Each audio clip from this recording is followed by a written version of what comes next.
എവിടുന്ന് കിട്ടി? ഞാൻ കുഴിച്ചെടുത്ത്. എടാ അതൊക്കെ വിശദമായിട്ട് പിന്നെ പറയാം. ആളെങ്ങനെയുണ്ട്? ബാക്കിൽ നോക്കേ, ഫ്രണ്ടിൽ നിന്ന് എങ്ങനെ? എന്താ നിന്റെ ഉദ്ദേശം? എന്റെ കൊക്കിന് ജീവനുണ്ടെങ്കിൽ ഞാൻ അതിനൊന്നും സമ്മതിച്ചില്ല. ഗണപതി സാറിന്റെ മോളെന്ന് പറയുമ്പോ ഒരു എടുപ്പൊക്കെ വേണ്ടേ? അതാ ഞാൻ ചോദിച്ചത്. അല്ലാതെ നീ. ഞാൻ വിചാരിച്ചു. എന്നാലും ആ നല്ല മനുഷ്യന് നീ ഇപ്പൊ ചെയ്ത ഈ ഉപകാരം ഉണ്ടല്ലോ, ദൈവം നിനക്ക് കൂലി തരും. Thank you. അപ്പോ സാറിനോട് പറയാലോ? പറയാം. എടാ, ഇനി സാറിന് കണ്ടിഷ്ടപ്പെട്ട് മോളായിട്ട് അംഗീകരിച്ച് കഴിയുമ്പോ എവള് നമ്മുടെ അടുത്ത് മുട കാണിക്കൂ? ഇതൊരു പാവ കന്യാസ്ത്രീ അല്ലേ? നീ കന്യാസ്ത്രീയാണോ പിടിച്ചോണ്ട് വന്നേക്കുന്നത്? കന്യാസ്ത്രീ അല്ല ഞാൻ ഉദ്ദേശിച്ചത്. അഹങ്കാരവും ജാടയും കുഴിത്തുരുമ്പൊന്നും ഇല്ലാത്ത ഒരു പാവം കന്യകയായ സ്ത്രീ എന്നാണ് ഉദ്ദേശിച്ചത്. എന്നാ ഇനിയിപ്പോ വൈകിക്കാണ്ട് നീ എവിടെങ്കിലും മാറി നിൽക്കും. ഞാൻ പോയി സാറിനോട് പറഞ്ഞിട്ട് എങ്ങനെ കഷ്ടപ്പെട്ട് അധ്വാനിച്ച് എനിക്ക് ഇവിടെ കൊണ്ടുവരാമെങ്കിൽ ഈ വിവരം ഞാൻ തന്നെ സാറിനോട് പോയി പറയാം. നീ പോയി പറയാനോ? എടാ, നിന്നെ ഇവിടെ കണ്ടാലുണ്ടോ? ഒരു കുഴപ്പമില്ല. ഇന്നലെ ഉച്ചയ്ക്ക് മണിയടിച്ചപ്പോ ഞാനല്ലേ ചൂടുവെള്ളമായിട്ട് പുള്ളിയുടെ അടുത്ത് പോയത്. അപ്പൊ അയാള് പച്ചയ്ക്ക് എന്റെ മുഖത്തൊക്കെ ചോദിക്കുക, നിന്നോടൊപ്പം ഉള്ള ഒളിച്ച താമസമൊക്കെ സുഖം തന്നെ അല്ലേന്ന്. ഞാൻ അവിടെ ഒന്ന് ഒരേ ചിരി. എന്നാലും ഇത് വളരെ ഗൗരവമുള്ള ഒരു കാര്യമായതുകൊണ്ട് ഞാൻ തന്നെ പോയി പറയുന്നതിന്റെ ശരി. എന്നിട്ട് വേണം അതിന്റെ ക്രെഡിറ്റ് മുഴുവൻ നിനക്ക് തട്ടിയെടുക്കാൻ. മോനെ, പോപ്പിനെ നീ കുർബാന ഓതാൻ പഠിപ്പിക്കല്ലേ. ഞാൻ തന്നെ പോവും. അവിടെ പോക്കുണ്ട്. അയ്യോ പേടി, എനിക്ക് പേടിയാ. എന്നാലും പോവും. ഹായ് കുട്ടി, അവിടെ നിൽക്കേ.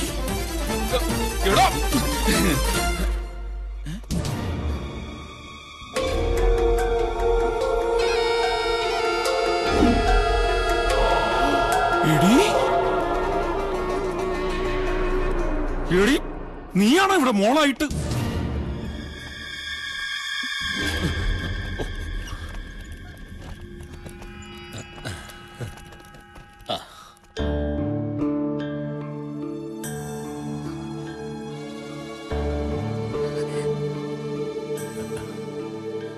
പാവം കുട്ടി. ജനിച്ച നാൾ മുതൽ അച്ഛന് തേടിയുള്ള അലച്ചിലായിരുന്നു. അതാ ഈ ക്ഷീണം. കഥകളെല്ലാം എന്നോട് പറഞ്ഞു. ഞാൻ ഒരുപാട് കരയും ചെയ്തു. ഞാനിപ്പോ ഭയങ്കര കരച്ചിലായിരുന്നു.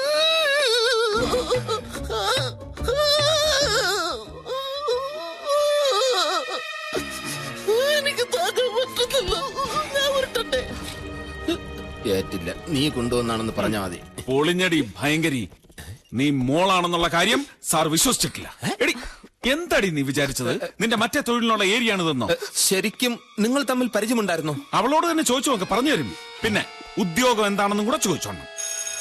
എന്റെ ദൈവമേ. അയ്യോ, അതെ, ഇവിടെ വിലപിടിപ്പുള്ള ഒരുപാട് സാധനം ഉള്ളതാന്ന് ഇവിടെ തന്നെ കാണണം. ഞാൻ വന്നിട്ട് 100ലേക്ക് വിളിക്കാം. 100 എന്ന് പറയുന്ന ഫയർഫോഴ്സിന്റെ നമ്പറല്ലേ? കുട്ടി, ശരിക്കും ഇവിടെ എന്താ സംഭവിച്ചത്? ഒരു ബെല്ലടി കേട്ടു. ശരിയാ, ആ ബെല്ലടി ഞാനും കേട്ടു. എന്താ പറഞ്ഞേ? ഞങ്ങളോട് ക്ഷമിക്കണം. ക്ഷമിക്കാനോ? നിങ്ങളോട് എങ്ങനെയാണ് നന്ദി പറയേണ്ടതെന്ന് എനിക്കറിയില്ല. പലരും ശ്രമിച്ചിട്ട് നടക്കാതിരുന്നത് എന്റെ മോളെ എനിക്ക് കൊണ്ടു തന്നില്ലേ? തീരെ പ്രതീക്ഷിക്കാതെ പെട്ടെന്ന് എന്റെ മോളെ മുമ്പിൽ കണ്ടപ്പോ എനിക്കറിയില്ല കൃഷ്ണ, എങ്ങനെയാ ഞാൻ അവളെ സ്വീകരിക്കുക. സാർ, സിംഗാരിമേള താലപ്പൊലി അറേഞ്ച് ബെസ്റ്റ് ആയിരിക്കും. വേണ്ടെങ്കിൽ വേണ്ട, ഞാൻ ഒരു അഭിപ്രായം പറഞ്ഞേ ഉള്ളൂ. സാർ, ഞാൻ ശാലിമളെ ഇങ്ങോട്ട് കൂട്ടിക്കൊണ്ടുവരാം. സാറിന്റെ മനസ്സിലിണങ്ങുന്ന രീതിയിൽ സാർ സ്വീകരിച്ചോ. കണ്ടോ സാർ? കൃഷ്ണ, ഉടനെ തന്നെ നമുക്കൊരു യാത്ര അറേഞ്ച് ചെയ്യണം. മോളും ഞാനും നമ്മളെല്ലാവരും കൂടി സകല അമ്പലങ്ങളിലേക്കും. എല്ലാ ദൈവങ്ങളോടും എനിക്ക് നന്ദി പറയണം. സത്യം എന്താണെന്ന് അറിയാതെ നമ്മൾ. ആ സത്യമൊക്കെ ഞാൻ സാറിനോട് നേരത്തെ പറഞ്ഞതാ. സ്വന്തം കുഞ്ഞിനെ വളർത്താൻ ത്രാണിയില്ലാതെ അനാഥാലയത്തിൽ ഏൽപ്പിച്ചു പോയ സാവിത്രി ചാച്ചി 10 വർഷം മുമ്പ് മരിച്ചുപോയ കാര്യല്ലേ? അന്ന് ഈ മോൾക്ക് വെറും 11 വയസ്സ് അല്ലേ ശാലിമോള്? അതെന്നു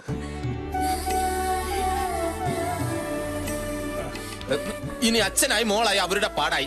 അവരുടെ ലോകത്തേക്ക് നീ ഒരു കട്ടെറുമ്പാവരുത്. പോടാ പോടാ. എടാ, നീ ഇപ്പൊ ഗണപതി സാറിന് കൊണ്ടു കൊടുത്ത ആരെയാണെന്ന് എനിക്കറിയൂ. മോളെ അഡ്ജസ്റ്റ് ചെയ്യണമെന്ന് പറഞ്ഞ് ഞാൻ മോളെ അഡ്ജസ്റ്റ് ചെയ്ത് കൊടുത്തു. ഇനി മോനെ വേണമെന്ന് പറഞ്ഞാൽ മോനെ അഡ്ജസ്റ്റ് ചെയ്ത് കൊടുക്കും. ഇനി ഗണപതി സാറിന് വേണമെന്ന് പറഞ്ഞാൽ ഞാൻ ഒരു ഗണപതി സാറിന് അഡ്ജസ്റ്റ് ചെയ്ത് ഗണപതി സാറിന് കൊടുക്കും. അതാണ് ആത്മാർത്ഥത. എടാ, നീ ഇപ്പൊ കൊണ്ടു കൊടുത്ത ഒരു കള്ളിയെ, ഒരു പെരും കള്ളിയെ. എടാ, കൊച്ചിയിൽ ഞാൻ വന്നിറങ്ങിയ ദിവസം ഇവളൊരാളുടെ പണവും തട്ടിയെടുത്ത് ഓടുന്നത് ഞാൻ കണ്ടതാ. എന്റെ ഈ 2 കണ്ണുകൊണ്ട് കണ്ടതാ. അതുകൊണ്ട് നീ ചെന്ന് ഇപ്പൊ സാറിനോട് പറയണം, ആള് മാറിപ്പോയതാ, ഒരു അബദ്ധം പറ്റിയതാ. ഇനി നിനക്ക് വിഷമാണെങ്കിൽ അവള് കള്ളിയാണെന്നൊന്നും പറയണ്ട. അവൾ എവിടെങ്കിലും പോയി പണ്ടാറടങ്ങട്ടെ. എടാ ഉണ്ണികൃഷ്ണ, ഓ. എടാ കാള വാല് പൊക്കുന്നത് ഈ ഐസ്ക്രീം കഴിക്കാനല്ല എന്ന് ഇവിടെ എല്ലാവർക്കും അറിയാം. എനിക്ക് നേരത്തെ തോന്നി നീ എന്തേലും ഉടക്കുണ്ടാക്കിയിടുന്നു. എടാ അതുകൊണ്ടല്ലേ ഗണപതി സാറിന് മോളെ കെട്ടി വരാൻ ഞാൻ ചെന്ന് പറയാന്ന് പറഞ്ഞപ്പോ നീ വേണ്ടാന്ന് പറഞ്ഞത്? എടാ എന്നോട് അദ്ദേഹത്തിന് താല്പര്യം കൂടും എന്നുള്ളൊരു അസൂയ. നീ നോക്കിക്കോ, സ്വന്തം മോളെ കഷ്ടപ്പെട്ട് കണ്ടുപിടിച്ചു കൊടുത്ത ഈ ഞാനാടാ ഇവിടുത്തെ നമ്പർ 1. അന്ന് നീ എന്നെ കണ്ടപ്പോ എന്താ വിളിച്ചത്? എടാ കണാപ്പ നഖം പറ്റ ആരാന്ന്. ഇനി ആ ജോലി നീ ഇവിടെ ചെയ്യും. ഞാൻ ഇവിടുത്തെ ജനറൽ മാനേജർ ആയിട്ട് ഒരു വിലസും. അപ്പൊ നീ പോയി സാറിനോട് മാറ്റി പറയില്ല? ഇല്ല, വേണ്ട, ഞാൻ പോയി പറയാം. എനിക്കത് പറഞ്ഞല്ലേ പറ്റും. നീ അവിടെ നിൽക്ക്. നിനക്ക് അയാളോട് ഇത്ര ആത്മാർത്ഥമൊന്നും അയാളായിരുന്നു നിന്റെ അമ്മായിയപ്പനാ. എന്റെ അമ്മായിയപ്പനോ അല്ല അപ്പാപ്പനോ അല്ല, പക്ഷേ അയാൾ എന്നെ വിശ്വസിക്കുന്നു. അങ്ങനെ ഒരാളെ ചതിക്കാൻ എനിക്ക് വയ്യ. ഞാൻ പോയി പറയും. നിന്റെ കാലി ഇത് എത്ര കിലോമീറ്ററാണ് ഒരു കാലി? അവിടെ നില്ല്, എന്നെ കൊന്നിട്ട് വേണം നിന്നെ. സമ്മതിച്ചിരിക്കണു. കണ്ടില്ലേ, അയ്യർ സാർ ഇപ്പൊ പുലിക്കുട്ടിയാ. എന്റെ ട്രീറ്റ്മെന്റിന്റെ ഗുണം കൊണ്ടൊന്നുമല്ല, മനസ്സന്തോഷം. ഏത് അസുഖത്തിനും ആ ഔഷധം മാത്രമേ ഉള്ളൂ.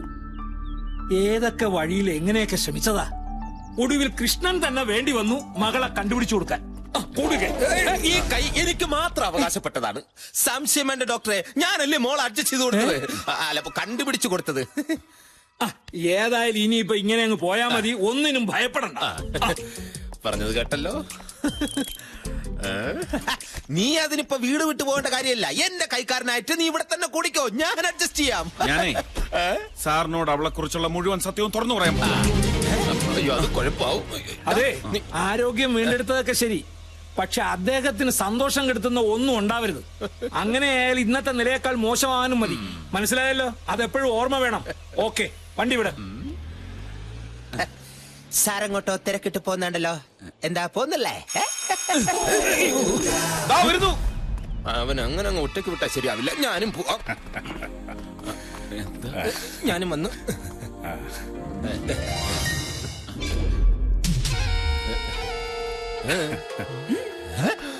അയ്യോ, ഇതെന്തോന്ന് ജ്വല്ലറിയുടെ പരസ്യോ? Super super. ഇപ്പൊ ജനകോടികളുടെ വിശ്വസ്ത സ്ഥാപനമായി. കുട്ടി എന്നാ ഇനി സലാലയിലും കൂടെ തുറന്ന് പ്രവർത്തനം ആരംഭിക്കുന്നേ?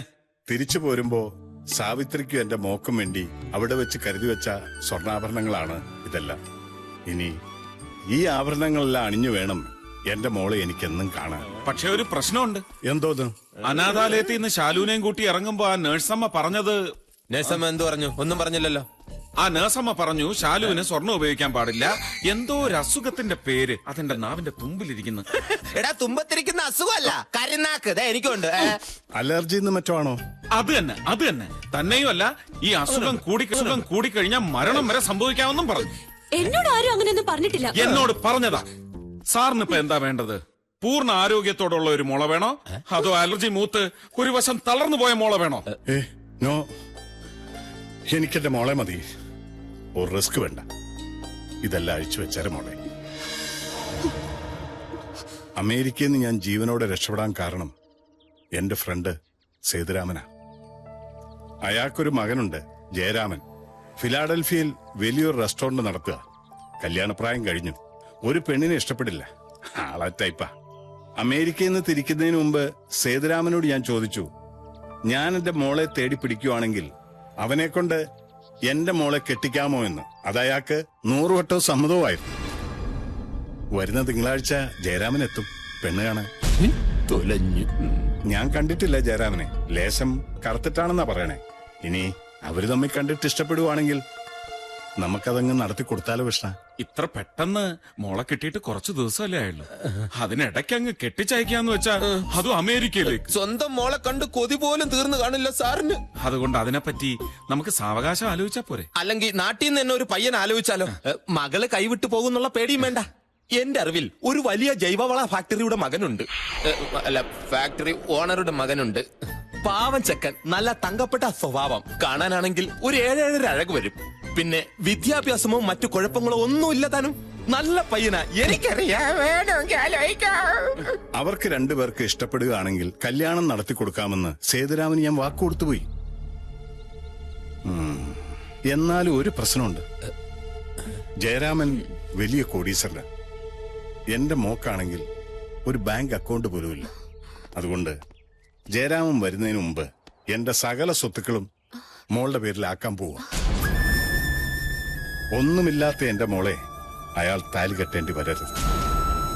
അതിനുള്ള ഏർപ്പാടുകളൊക്കെ കൃഷ്ണൻ തന്നെ ചെയ്യണം. അധികം സമയമില്ല. ഗുളിയൻ മാറട്ടെ. അളിയാൻ മാറട്ടെ എന്നാ. ഗുളികനോ? അതാരാ? ആ ശാലുവിനിപ്പ ശനിയാ. ശരിയല്ല, സമയം ശരിയല്ല. സമയം ശരിയില്ലെങ്കിൽ 10-20 വർഷമായിട്ട് തേടി നടന്നതിന്റെ അച്ഛൻ എനിക്ക് കിട്ടുമോ? അത് ശരിയാ. പക്ഷെ അപകാരം ഉണ്ടല്ലോ. എന്തോന്നോ? അതായത് ദാ, ഇത് ശനി, ഇത് ശുക്രൻ. ഈ ശനിയുടെ ഒരു നോട്ടം കണ്ടോ? നോട്ടത്തിന്റെ പെശക് കണ്ടോ? ഇത് ജന്മനമുള്ളതാ. പിന്നെ സാറിന് ഇപ്പൊ ശനിയെ കാണാൻ പറ്റുന്നുണ്ടോ? ഇല്ല. ആ, ശനി ശുക്രന്റെ പിന്നിൽ മറഞ്ഞു. ഒരു വർഷം കഴിയുമ്പോ അങ്ങ് മറയും. അതുവരെ ശാലുവിന്റെ പേരിൽ നമ്മൾ ഒരു നല്ല കാര്യവും ചെയ്യാൻ പാടില്ല സർ. ചെയ്താ കൈമോശം വരും. ജോത്സ്യം എന്ന് പറയുന്നത് സത്യമാണ് സർ, അല്ലടാ? പിന്നെ ജോത്സ അച്ചപ്പല്ലേ? അല്ല, അച്ചട്ടല്ലേ? അല്ല കൃഷ്ണ, ഈ ശനിയുടെ അപഹാരം കഴിച്ചെഴുതാമല്ലോ. എഴുതണം. എഴുതിയില്ലെങ്കിൽ കുഴപ്പമോ? ആശ്വാസായി. അല്ല, കൃഷ്ണന് ജ്യോത്സ്യത്തിലൊക്കെ നല്ല വശമല്ലേ? തനിക്ക് അത്ര വിശ്വാസമായതുകൊണ്ട് എഴുത്തൊക്കെ ഒരു വർഷം കഴിഞ്ഞു മതി. അതുവരെ ഭഗവാൻ എനിക്ക് ആയുസ് തന്നാ മതി. ആ പിന്നെ കൃഷ്ണ, തിങ്കളാഴ്ച കൃഷ്ണൻ തന്നെ എയർപോർട്ടിൽ പോയി ജയറാമിനെ കൂട്ടിക്കൊണ്ട് വരണം. അച്ഛാ, മറ്റു കാര്യം എന്താ മോളെ? Out house. ഓ ആ കൃഷ്ണ, നമ്മുടെ ഔട്ട് ഹൗസ് ഒക്കെ ആകെ വൃത്തിയേടായി കിടക്കുക. അതിനെന്താ, അത് വൃത്തിയാക്കി കളയാം. വൃത്തിയാക്കിയിട്ട് കൃഷ്ണൻ അങ്ങോട്ട് മാറിക്കോളൂ. ഒപ്പൽ അകത്തെ കാര്യങ്ങളൊക്കെ നോക്കട്ടെ.